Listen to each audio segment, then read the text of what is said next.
Welcome to Nasdaq Trade Talks. I'm Jill Malandrino, global markets reporter at Nasdaq. National Financial Literacy Month is celebrated in April, which is a great opportunity for us to check and promote our financial situation and skills. Joining me for this segment, we have Kristin Myers, Editor-in-Chief of TheBalance. And for this segment, we're going to discuss how to teach your kids about finance. And Kristin, I think out of all the topics we covered, this is probably the most important. And why do you need to teach kids about financial literacy early?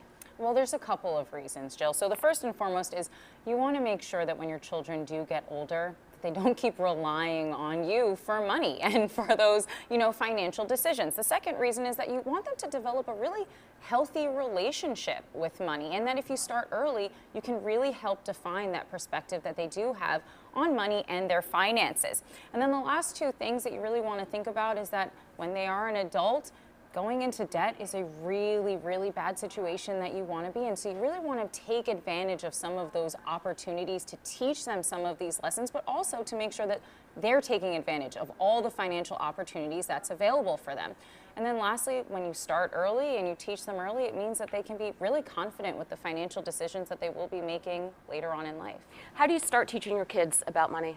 Yeah, so the first thing you want to think about is start talking about money. And when it comes to the age, it's never too early, honestly. Start having those money conversations as early as you possibly can. Children as young as 5 can grasp the concept of money and how you spend money or even how you earn money.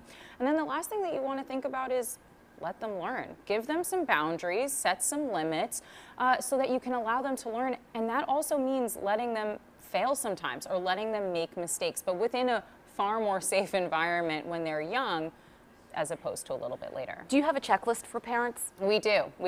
So first and foremost, you want to lead by example. You want to make sure that you start talking to them about money. Then of course, open up a bank account for them when they are young, a custodial account. Use an allowance. If you can give them some money, you give them some, a little bit every month, every week, to really help them learn about budgeting. Then of course you want to, again, make sure that you let them learn. So let them spend some of that money. Let them make mistakes along the way. And then of course you want to discuss all things relating to credit and to debt, the good, the bad, and the ugly. All right, Kristin, we appreciate the insight as always. Thanks for joining us on Trade Talks. I'm Jill Malandrino, global markets reporter at Nasdaq.